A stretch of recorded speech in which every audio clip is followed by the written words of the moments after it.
Hello guys. तो last time हमने sheet metal start किया था। मैंने आपको दो चीजें एक्सप्लेन की थी, बेस फ्लैंज और कन्वर्ट टू शीट मेटल।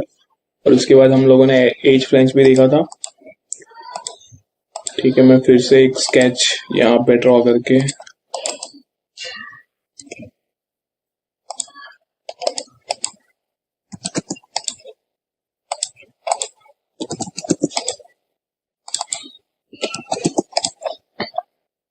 ठीक है, ये मेरे पास शीट है और मैं इसकी थिकनेस 1.6 रखता हूँ। ठीक है, के फैक्टर विल बी 0.33, वो मैंने आपको समझाया था। मेटल मैं यहाँ से अप्लाई कर रहा हूँ। ठीक है, एज फ्लैंज में लास्ट हम लोगों ने बात किया था।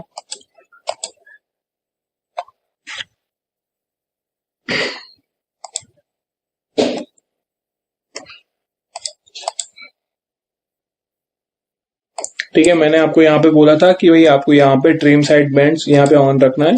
ठीक है, मैं यहाँ पे 50 mm कर रहा हूँ। ठीक है, आप यहाँ पे आपने यहाँ पे देखा होगा कि यहाँ पे जो ट्रिम हो रही है वो अपने आप ही हो रही है, क्योंकि यहाँ पे मैंने ऑन रखा हुआ है। अभी उसके बाद मैंने आपको बताया था कि बैंड अलाउंसेस में 0.33 वो आपको प्री डिफाइन रखना है। मैंने बताया था कि कैसे वो सेंट्रल एक्सिस जो होती है वो थोड़ा ऑफसेट हो जाती है, इसलिए हम उसको 0.33 रखते हैं। ठीक है, अभी कस्टम रिलीफ टाइप में आप देखो तो कस्टम रिलीफ में आपने देखा कि ये रेशियो जो आ रहा है वो अभी अभी शो हो रहा है कि तीन टाइप के यहाँ पे ऑप्शन है। एक ऑब राउंड है, उसके बाद दूसरा है रेक्टेंगल और उसके बाद तीसरा है टीयर। तो मैं अभी आपको ऑब राउंड दिखाता हूँ। जैसे कि मैंने यहाँ पे ऑब राउंड दिया और मैंने यहाँ पे जो रेशियो है उसको मैंने चेंज कर दिया 5 mm। ठीक है, तो यहाँ पे जो इफेक्ट हुई, ठीक है, ये क्या होता है कि जब भी हम शीट मेटल को ऐसे चलो मैं यहाँ पे तो सिर्फ दो ही बैंड है, कहीं कहीं पे तीन बैंड भी होता है। तो उसको भी हम लोग एक बार देख लेते हैं। मैं इसको 1 मिनट में यहाँ से डिलीट कर रहा हूँ।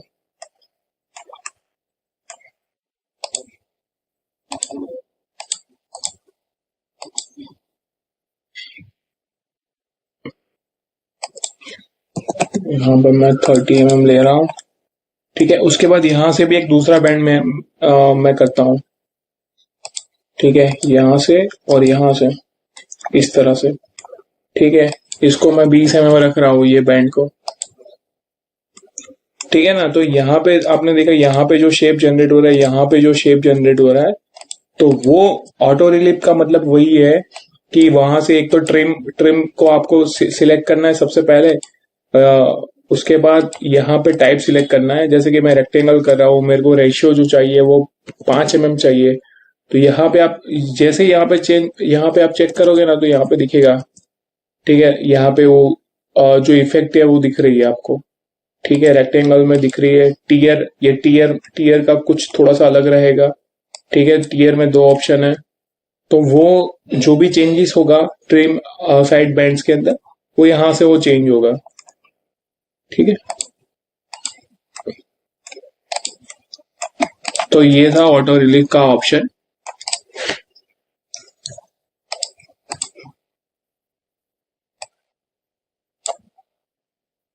ठीक है, तो ये आपने देखा कि एज फ्लैंज है, उसके अंदर इस तरह से चार पांच ऑप्शंस है। ठीक है, हम लोगों ने अभी यहाँ पे एज फ्लैंज है वो सबसे मैक्सिमम यूज होता है। ठीक है, शीट मेटल में। तो यहाँ पे आप देखोगे तो सबसे पहले हम लोगों ने ये फ्लैंज लिया, उसको शीट मेटल में कन्वर्ट किया। पहले यहाँ पे आप चेक करो कि शीट मेटल के कौन कौन से फीचर है। यहाँ पे आपने देखा, मैंने आपको बताया था कि जब भी आप ये सबसे पहले चेक करना जरूरी है, जब भी आप जितनी भी थिकनेस रो उतनी ही रेडियस रहनी चाहिए। ठीक है, तो 1.6 mm। तो आपने देखी कि बाहर की जो रेडियस है वो 3.2 mm है, बिकॉज 1.6 इंटू वन प्लस 1.6 तो 3.2 हो जाएगा।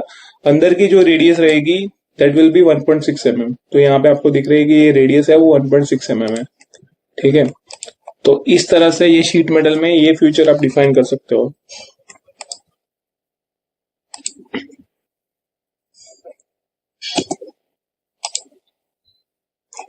अभी लॉफ्टेड बैंड का फ्यूचर भी देख लेते हैं। जैसे कि मैं टॉप प्लेन के ऊपर एक स्केच कर रहा हूँ। लॉफ्टेड हम लोगों ने थोड़ा सा आइडिया तो आपको आया ही होगा। जैसे हम लोगों ने चलो मैं 500 रखता हूँ इसको। हमने लॉफ्टेड बॉस पे सीखा, उसी तरह का रहता है बट शीट मेटल में रहता है। अभी आपने देखा होगा शीट मेटल है ना, सॉलिड नहीं होती। मैं लॉफ्ट जो यहाँ पे लॉफ्ट करता हूँ ना, वो पूरा बॉडी सॉलिड में रहता है। ठीक है, पर शीट में कैसे रहेगा वो? तो शीट में छोटा सा कटआउट आपको बताना पड़ेगा। ठीक है, तो मैं यहाँ से एक आपको बताता हूँ कैसे आप वो करोगे। जैसे कि यहाँ पे मैंने एक लाइन बनाई। ठीक है, इस तरह से मैंने लाइन बनाई, सेंटर लाइन। ठीक है, एक रेफरेंस के लिए। अभी यहां से मैं ऑफसेट ले रहा हूं 2 mm का। ठीक है, यहां पे मैंने ऑफसेट लिया बाय डायरेक्शनल में। ठीक है, मैं 5 mm, चलो मैं 5 mm का गैप कर देता हूं। आप यहां से चेंज भी कर सकते हो, यहाँ पे आपको 3 mm करना है तो 3 mm कर सकते हो। ठीक है, मैंने 3 mm कर दिया। फिर यहां से मैंने इसको इस तरह से छोड़ दिया। ठीक है, मैं यहां से एक डायमेंशन दे रहा हूं 6 mm का। ठीक है, और यहां से भी मैं इसको 247, इस तरह से मैंने इसको फुल्ली डिफाइन कर दिया। ठीक है, तो ये फर्स्ट स्केच है। ठीक है, ये जो दो के बीच में जो गैप है, वहां से हमारा शीट पूरा कट होगा, शीट वहां से एक्सप्लोड होगा, तो इसीलिए मेरे को ये कट आउट देना पड़ा। ठीक है, अभी टॉप प्लेन से मैं एक रेफरेंस प्लेन लेता हूं 1 मीटर के डिस्टेंस पे। चलो मैं 1.5 मीटर के ऊपर ले लेता हूं। ठीक है, इस तरह से इसका जो शेप है,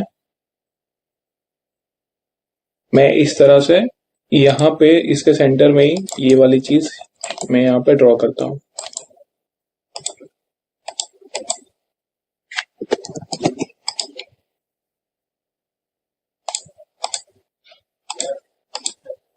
ठीक है, इस तरह से ये फुल्ली डिफाइन हो गया। अभी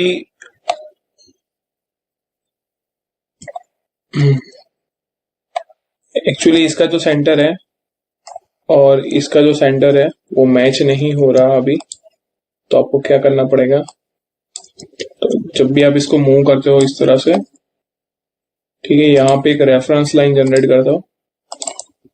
ठीक है, यहाँ पे रेफरेंस लाइन जनरेट करके यहाँ पे एक सेंटर के ऊपर एक पॉइंट रख दो इस तरह से। फिर इसको इसको कोइंसिडेंट कर दो।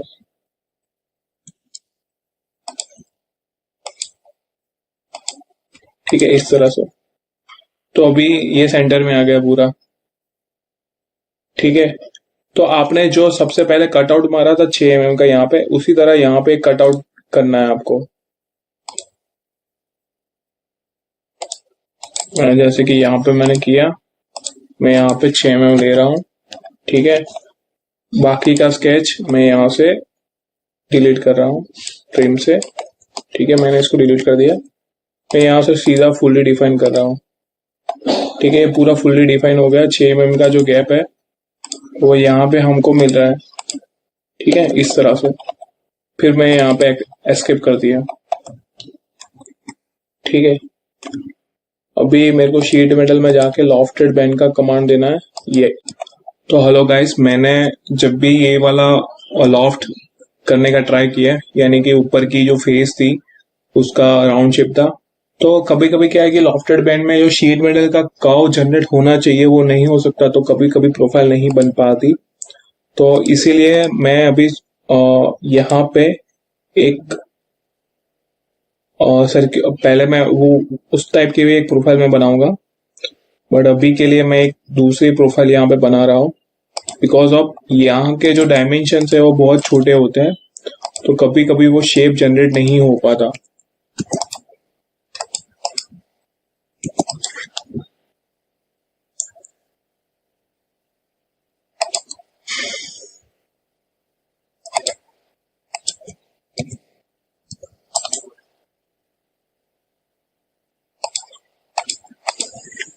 ठीक है, 50 mm करने से ये सेंटर में आ जाएगा। यहां से भी मैं 50 mm कर रहा हूँ तो ये सेंटर में आ जाएगा दोनों। ठीक है, मैं यहाँ पे भी सेम ऐसा कट आउट कर रहा हूँ। ठीक है, मैंने 6 mm का कट आउट किया, मैंने यहाँ पे ट्रिम कर दिया इसको। ठीक है, इस तरह से आपको डिलीट करना है, फिर आप फुल्ली डिफाइन स्केच दे सकते हैं। ठीक है,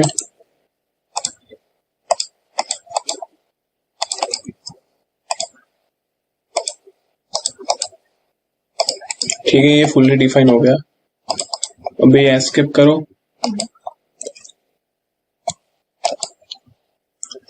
ठीक है, प्लान में हाइड कर रहा हूँ।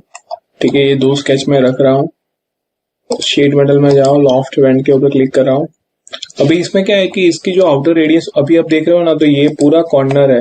ठीक है, कॉर्नर में कोई रेडियस नहीं है, तो ये चीज को आपको ध्यान रखना पड़ेगा कि जब भी आप जैसे कि मेरे को ये 1.6 की शीट बनानी है तो आउटर विल बी 3.2, तो मेरे को यहाँ पे 3.2 का फिलेट देना पड़ेगा चारों साइड। ठीक है, मैंने 3.2 का फिलेट दिया दोनों रेक्टेंगल के अंदर। उसके बाद मैं पैक कर रहा हूँ। ठीक है, उसके बाद मैंने यहाँ पे लॉफ्टेड किया, यहाँ पे मैंने क्लिक किया और यहाँ पे मैंने क्लिक किया। ठीक है, इस तरह से पूरी एक शीट जनरेट हो गई। ठीक है, इस तरह से पूरी एक शीट जनरेट हो रही है अभी।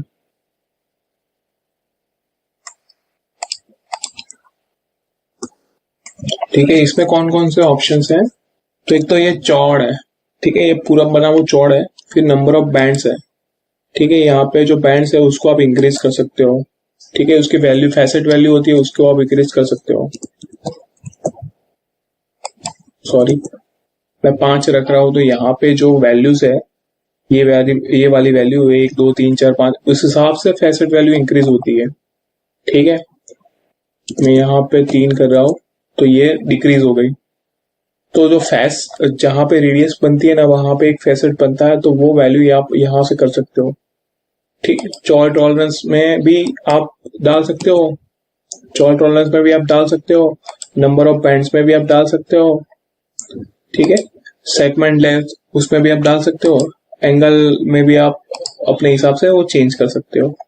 ठीक है, इसके बाद आपको सिंपली ओके करना रहेगा इस तरह से। ठीक है, तो ये वाला जो ऑप्शन था वो था लॉफ्टेड बैंड। अभी लॉफ्टेड बैंड में कौन कौन सी चीजें है वो आपको ध्यान रखनी है। तो एक तो आपको 2 स्केच सिलेक्ट करना है। ठीक है, उसके बाद ये refer to the end point के ऊपर ही आपको रखना है। ठीक है, यहाँ पे आपने शीट मेटल के पैरामीटर आपको देखेंगे भी 1.6 इसका थिकनेस है और 1.6 इसकी रेडियस है। ठीक है ना, आप जब भी यहाँ पे चेक करोगे तो रेडियस 1.6 है, इधर आउटर रेडियस विल बी 3.2।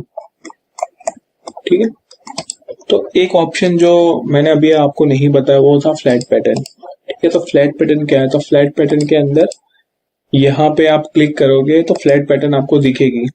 तो यहाँ पे जितनी भी रेडियस जनरेट हो रही है, ठीक है, ये रेडियस यहाँ पे जनरेट हो रही है, इसके बाद ये रेडियस जनरेट हो रही है, तो सारी रेडियस यहाँ पे बता रही है।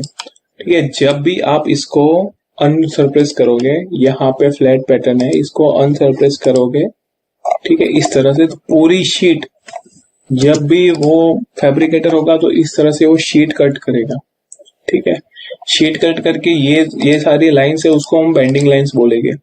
तो बेंडिंग लाइन के ऊपर वो पंच रखेगा और ये शीट को बेंड करेगा। तो वो जब ये पूरा इतना अभी ये सारे बैंड्स दिख रहे हैं, वो सारे बैंड को कंप्लीट करेगा। ठीक है, तो उसके बाद ये जो पूरा है इसका शेप इस तरह से जनरेट होगा।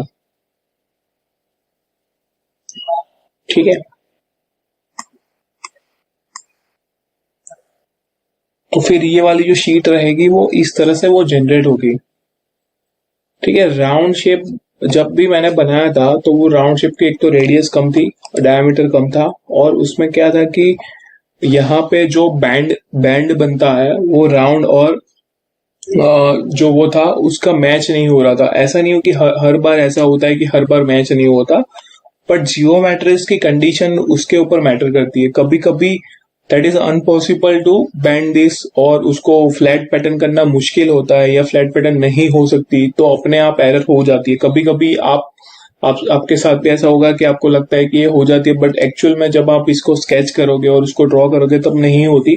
तब आपके पास बहुत सारे ऑप्शंस होते हैं, तो आप उसको रिक्रिएट कर सकते हो। ठीक है,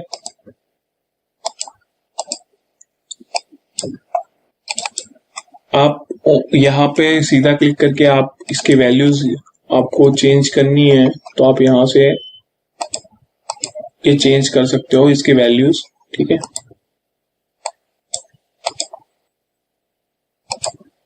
मैंने सिर्फ 100 ही कर दिया, तो मेरे को ऐसा ऐसा इस टाइप का शेड यहाँ पे मिल रहा है। ठीक है, मैंने जो कटआउट किया था 6 mm का, ये कटआउट है। वो 6 mm का रखो, 3 mm का रखो, 5 mm का रखो, पर हर जगह पे आपको ये कटआउट रखना पड़ेगा। ठीक है, ऊपर नीचे सेम होना चाहिए। मैं यहाँ पे जैसे कि 5 mm कर रहा हूँ। ठीक है, यहाँ पे 5 mm आ गई, यहाँ पे आ गई, बट आप यहाँ से देखोगे तो ये पूरा 5 mm और नीचे 6 mm है। तो अनइवन शेप, ये शेप तो जनरेट हो गया, पर ये अनइवन आ रहा है शेप। ठीक है ना, तो ये चीजें आपको माइंड में रखना बहुत ही जरूरी है। ठीक है,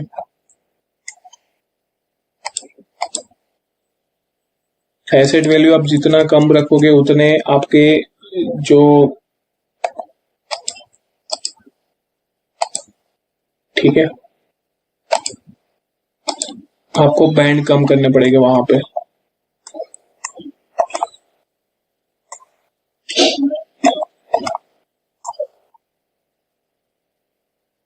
ठीक है, तो इस तरह से आप जनरेट कर सकते हो ये वाली चीज को।